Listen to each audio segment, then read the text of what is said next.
Em que pé que está essa troca do São Paulo Futebol Clube fazendo algo grandioso ali no Santos, onde tem 3 jogadores envolvidos no momento presente? Eu quero conversar com você sobre o Zé Rafael, Rolheiser e também o Ferrarese junto com o Alisson, que o São Paulo Futebol Clube tem sido prática constante de você fazer algumas trocas de jogadores. Pelo menos o São Paulo já fez algumas e a coisa não está nada desfavorável, muito pelo contrário, está muito favorável para o São Paulo Futebol Clube neste momento aqui agora. O Arboleda, ele é pego no pulo ali, no momento em que ele estava resolvendo um problema pessoal, ele é visto num camarote no jogo da seleção equatoriana. Eu quero falar sobre isso e inclusive da maneira que estão colocando a coisa não tá ficando muito bacana não.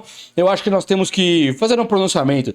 O Danielzinho, no momento em que Marcos Antônio é colocado no pedestal de ouro na opinião pública, o Marcos Antônio, quem vai ser o seu reserva e tal, o Danielzinho merece a mesma pompa e nós vamos discutir isso aqui hoje. O técnico Hernan Crespo, ele perde 2 jogadores agora para o último jogo, para disputar as fases finais aqui agora, antes de chegar na fase final, quando o São Paulo vai ter a fase de classificação ali na mata-mata ali do Paulista. Então o São Paulo já perde 2 jogadores para agora. E um deles, inclusive, é titular absoluto do São Paulo. O que leva o São Paulino a acreditar que sim, o São Paulo vai trazer um cara que o Crespo tinha prometido e a coisa vai ficar muito boa pro nosso lado. Além disso, eu quero falar também sobre como que o São Paulo vai jogar agora e tem mais um jogador que fecha com o São Paulo Futebol Clube. Fechou mais um. Vem comigo que vai ser um vídeo muito top. Chega nesse likeão aí para dar aquela moralzaça no vídeo, moralzaça mesmo. E venha comigo, faça parte dessa família que só cresce, que eu faço muita questão de ter você por aqui, beleza? Então, antes eu quero te lembrar que esse vídeo aqui é um oferecimento de TV Fans. TV Fans, que é onde você consegue assistir todos os jogos. Você assiste aos jogos do São Paulo e todos os outros que você quiser também. Campeonato Brasileiro, Libertadores, Copa do Brasil, Sul-Americana, Paulista, os regionais, todos os jogos tem ali na TV Fans.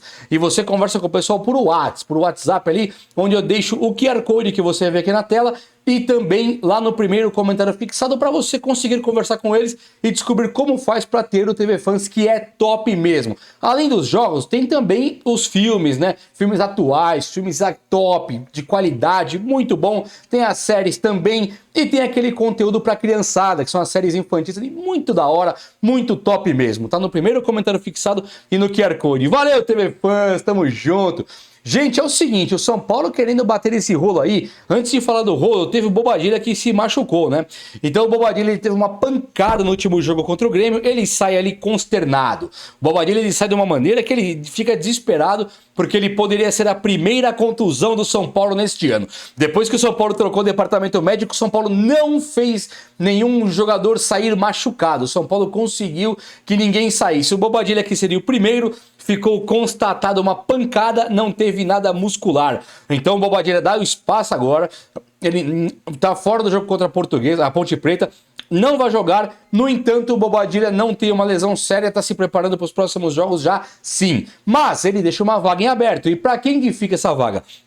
O Pablo Maia pode ser esse cara. O Pablo Maia ser o jogador que vai substituir o Bobadilha. A diferença é que o Pablo Maia, ele é primeiro volante. Bobadilha é segundo volante. O Crespo, ele joga hoje com 3 segundos volantes. Ele não tem nenhum cabeça de área, camisa 5. O Bobadilha é segundo volante. Marcos Antônio quase que um meia já, né? Pouco de volante sobrou no DNA do Marcos Antônio. E o Danielzinho, que é a mesma coisa do Marcos Antônio. É um segundo volante que hoje joga quase como um meia atacante. Então, se você tirar hoje essa mobilidade do Bobadilha, que o dá liberdade para correr o campo inteiro, e colocar um Pablo Maia ou o próprio Luan, você perde a característica. Não estou dizendo que perde o jogo ou perde qualidade, pode vir a ficar até melhor.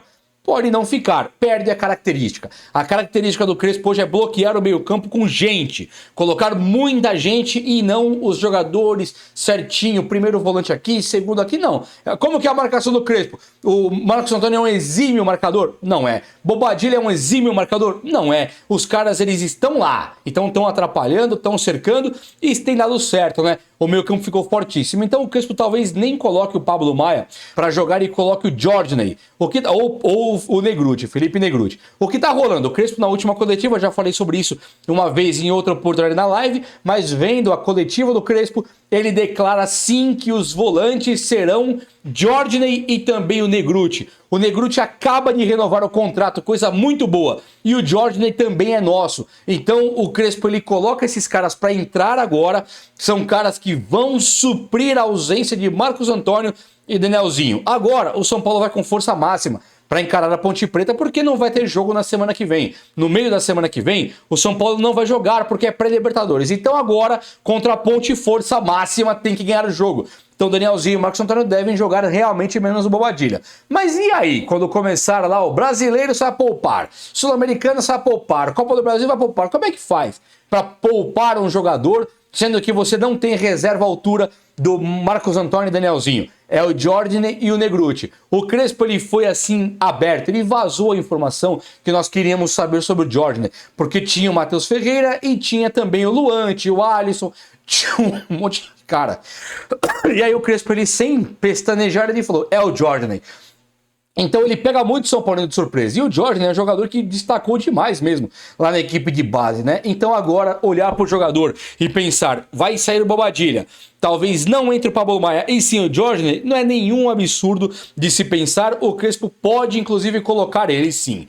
Olha só, o Arboleda, ele tá fora do São Paulo por enquanto, porque ele teria ido resolver um problema particular, né? Esse é o papo oficial de São Paulo. O Arboleda foi resolver um problema particular. O que é esse problema? Ninguém sabe. Agora o Arboleda teve um jogo do Equador contra o time ali do Messi, e aí lá no Equador contra o time do Messi, e aí o Arboleda foi visto no camarote. Um jornalista lá do Equador, ele cobriu e falou, tá aqui o Arboleda. Ele tá lá bonitão, tirando foto, todo saudável, não tem problema de saúde nenhum. Agora o problema é que ele tá lá e não está aqui, né? Ele já perdeu 2 jogos pelo São Paulo, perdeu o Grêmio, perdeu o Primavera, vai perder Ponte Preta agora, o cara tá fora resolvendo um problema pessoal. Quando você tá resolvendo um problema pessoal, você tipo meteu o atestado, você não pode aparecer num campo, num camarote, festejando ali. Como o Arboleda pode ter ido num campo à noite, já resolveu seus problemas particulares e foi num campo à noite assistir a um jogo, tem o sobrinho dele que joga por lá também, eu sinceramente não vejo problema nenhum. O que me importa aqui é que o próprio São Paulo, ele foi claro ao afirmar que o Arboleda está lá com o aval do São Paulo. O São Paulo deu aval para ele. Então eu, até que me prove o contrário, eu vou ficar aqui acreditando no Arboleda e no São Paulo que nada de errado esteja acontecendo. O que a matéria coloca é, o Arboleda, enquanto está afastado por problemas pessoais, ele coloca um aspas, e fala assim, ele apareceu no camarote lá no Equador. Então é muito difícil de ver isso aí, né? Ainda mais pelo histórico de alguns outros jogadores que não voltavam. Cueva da vida aí, os caras eles não apareciam, não se representavam, era uma vagabundice tremenda, e agora você olha para o Arboleda e fica torcendo pro nosso melhor zagueiro não sair fora, né? Enquanto não temos o Arboleda, o Sabino vai lá e renova o contrato, não tá assinado ainda. O Sabino, o contrato dele, eu falei antes, né? O Luciano, ele tinha contrato até o fim deste ano aqui, e o São Paulo foi lá e conseguiu renovar com o Luciano até o final do ano que vem, podendo estender mais um aninho até o fim de 28. O plano do São Paulo, depois de renovar com o Luciano, era renovar com Caleri, Lucas Moura e Sabino dos titulares. Tem também o Yang, tem um monte de cara da base, como foi agora com o Negrutti, tem um monte de cara, mas os titulares, Caleri, Lucas Moura e o Sabino, São Paulo tinha um plano emergencial, assim, de conseguir ir lá e renovar. E dito e feito, o São Paulo renova com o Luciano, depois ele chega no Sabino e tem o acordo completo, sacramentado entre as partes, assina o contrato essa semana, mas está fechado. Sabino é nosso. Sabino não vai assinar pré-contrato com ninguém no meio do ano, porque ele vai fechar o contrato com o São Paulo até o fim do ano que vem. Top demais, era exatamente isso que tinha que fazer com o Sabino. Renova porque o cara tem valor, o cara é um jogador de entrega, o cara é um jogador de fibra, o cara é um jogador de brio e merece todos os cumprimentos e todos os elogios aqui no São Paulo Futebol Clube, tá bom? Olha só, eu falei do goleiro Yang, né, para renovar o contrato. O São Paulo não renovou ainda. O plano com o goleiro Yang, eu acho que ele é muito bom, mas muito bom mesmo. O São Paulo, para colocar uma sombra no goleiro Rafael, ele não considerava o Yang uma sombra, porque a sombra é quando o cara faz frente, disputa de verdade a posição. O Yang, ele não queria disputar a posição com o Rafael, pela idade, pela falta de experiência, por nunca ter provado nada em lugar nenhum. Aí o São Paulo, de maneira para mim muito correta, ele quer ver o Yang em campo, ele quer ver o Yang jogando bola, sendo importante. Então o São Paulo contrata o Coronel, o Carlos Coronel, para emprestar o Yang. O que rolou hoje? O Coronel tá machucado. Não, machucado não. Ele fez uma cirurgia, um procedimento médico lá, que ele ficou, acho que é cálculo renal, né? Dizem, eu nunca tive, mas dizem que dói pra caramba isso aí. E o cara teve que parar para fazer essa retirada das bolas lá, das pedras, uma coisa assim. Então, o cara tá fora do combate, não vai jogar por enquanto. O Yang, o São Paulo não renovou com ele ainda, mas o plano é, vou renovar com o Yang e emprestá-lo. Por que emprestá-lo? Porque aí você coloca ele num time de menor expressão, um time de Série B, um time de Série A, mas que não tá daqueles famosos postulantes ao título brasileiro, caras que vão cumprir tabela no Brasileirão e brigar para não cair. O Yang poderia destruir num time desse. Nós vimos agora o Thiago Couto, ano passado jogando pelo Vitória da Bahia, e pelo menos um jogo que ele se destacou demais foi aquele contra o Palmeiras, que o Vitória da Bahia precisava ganhar. O Thiago Couto foi um grande destaque, então sempre tem ali uma margem para você considerar um goleiro. O Thiago Couto, naquele dia, me lembro perfeitamente, muitos São Paulinos queriam ter o Thiago Couto de volta, sabe? Aí você fala, bom, mas já foi embora. Agora o Yang, digamos que fosse o Yang no Vitória da Bahia fechando o gol, fechando a meta ali contra o Palmeiras, nós íamos dizer, esse goleiro é nosso, é só trazer ele de volta. Por enquanto o Coronel no procedimento de retirada de dores ali, melhorando sua saúde, e o Yang não renovou o contrato ainda. Como ele não renovou, o São Paulo está colocando ele meio que em banho-maria. Depois de renovar, deve emprestar mesmo. O Marcos Antônio, muito se fala dele e do reserva dele, né? Pouco se fala do reserva do Danielzinho, que tem demonstrado características muito parecidas com o Marcos Antônio. É de confundir em campo ver os dois, porque eles têm um futebol bastante parecido. O Marcos Antônio mais para o passe, mais para a assistência, e o Danielzinho mais para o chute pro gol, elemento surpresa, entrando na área, dando assistência de último homem. Não tá nada mal ver esses dois jogadores. E aí o São Paulo, neste caso, ele realmente tem problema para suprir a ausência desses caras. No momento em que ele tiver que substituir Danielzinho e também o Marcos Antônio para rodar elenco, o São Paulo não tem ali uma carta na manga para fazer. O Cauli vem mais para bater posição ali com o Lucas Moura. De volante, o São Paulo conta hoje com Negrutti, Hugo Leonardo, Matheus Ferreira, base, e também esse menino aí, o Jorginho, base. Então são 4 caras da base mais o Luan, 5 da base. Pablo Maia, 6 da base. Nós temos 6 caras e o Pablo Maia e o Luan nem considero para segundos volantes de jeito nenhum, é primeiro volante. Então o São Paulo, que tinha o Alisson, ele não tem ninguém que pode ser o volante ali que não seja da base, ainda uma incógnita, ainda uma dúvida. O legal é que o São Paulo considera demais o Jorginho, o Matheus Ferreira também e o Negrutti, dito pelo próprio Crespo. O São Paulo tá armando de um jeito ali que vai conseguir colocar os caras para jogar. E isso leva a gente para um caminho que, tipo, poxa, você não vai entregar a chave do cofre, né, que é o São Paulo. Você consegue carregar o piano muito bem ali para bater de frente com Palmeiras, Flamengo, Corinthians, Cruzeiro. Você tá com Marcos Antônio e Danielzinho.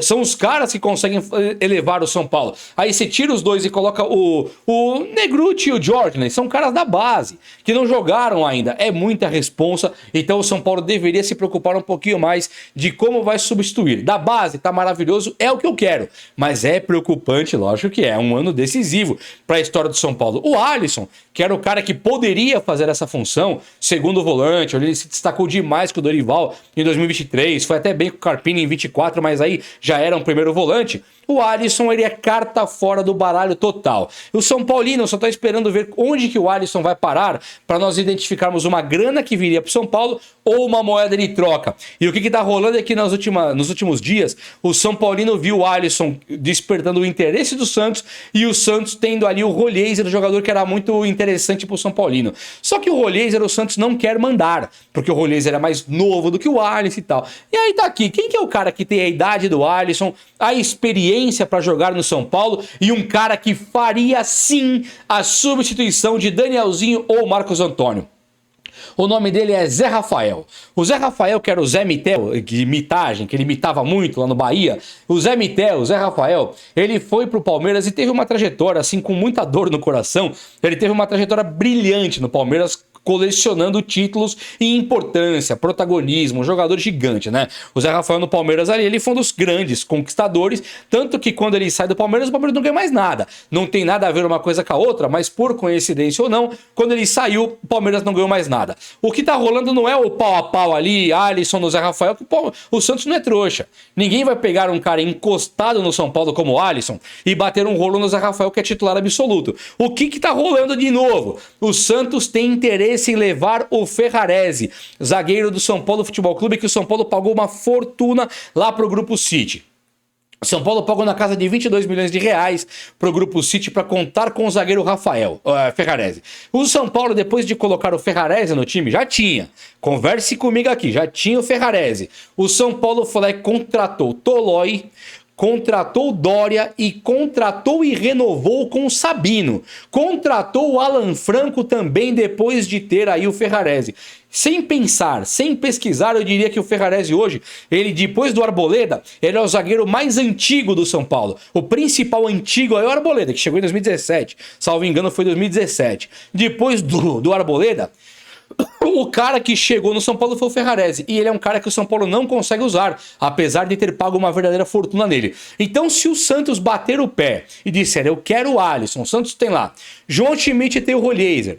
Se ele tem também o Zé Rafael, onde joga o Alisson? Então, perder o Zé Rafael seria o caminho mais natural. O São Paulo pegaria, então, o Zé Rafael até para compor o elenco. Quando o Danielzinho e o Marcos Antônio não puderem jogar, você põe no elenco, coloca no banco de reservas. E aí sim você manda para o Santos Ferrarese e também manda o Alisson. Sairia todo mundo feliz. O Santos, que tem uma zaga patética, a zaga do Santos ela é horrorosa, horrível mesmo. O Santos ele poderia ter esse Ferrarese para elevar o nível da zaga.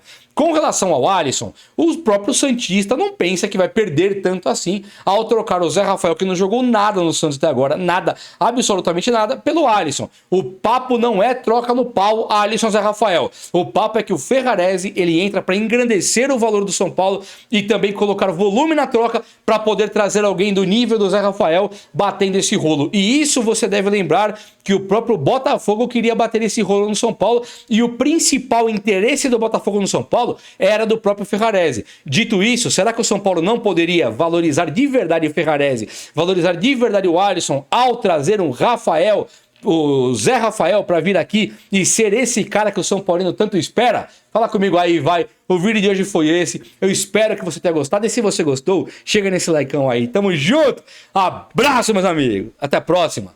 Valeu.